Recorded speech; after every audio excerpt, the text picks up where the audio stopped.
I'm gonna try this again because my last one was 9 minutes.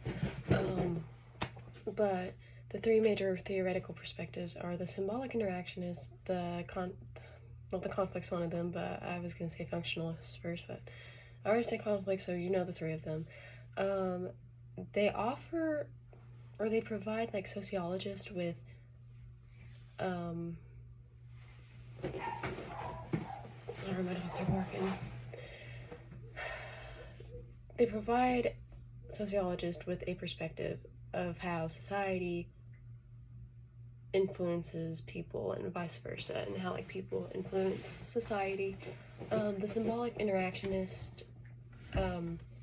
deals with, it, like, states how people can act based on how they view their world, like, symbolically. Like, an example would be like a wedding, where, like, flowers, if you have a bouquet and you throw it to the crowd, that just means that someone is going to get married next. With, like, a ring, it would mean that one partner would probably symbolize it as a symbol of never-ending love, since it makes it a full circle, whereas one partner may just see it as flowers, or may just see it as a financial expense spent on that person. And it just, like, tells sociologists that society views things symbolically, like, they assign meaning to certain things, and then they act accordingly to how they view their world, I guess.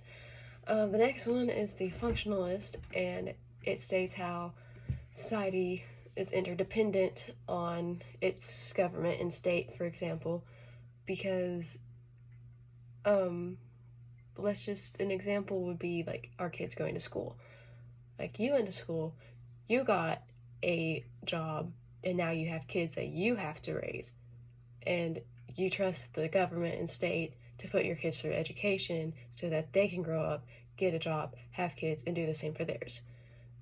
So that's, like, functioning as a society. And I guess if there's something that happens where you have to apply the functionalist perspective and it's not functioning correctly, or it's not functioning like a certain group wants it to, then that society will have to adapt to the changes that weren't expected. And however they choose to adapt would be them functioning. And then the next one, it also believes that society functions as, like, a cohesion, or works by, like, a social consensus. And then the next one's conflict, and theorists find conflict within any group, whether it be social, race, gender, political, education, healthcare, and I think I already said political.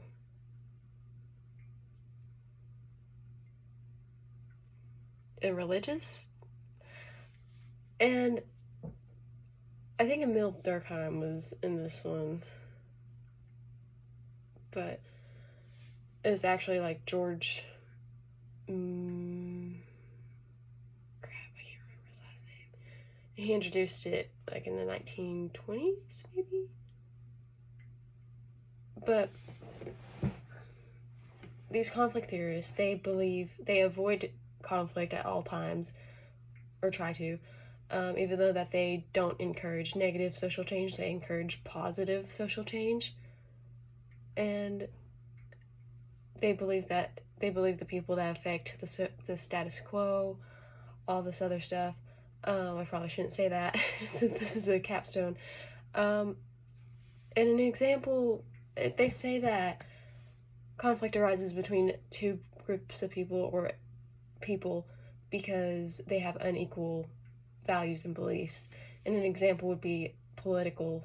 If you know a liberal, you may not agree with them if you're a Republican, because you have two different values on who the president is, because you know that this president will affect America this way.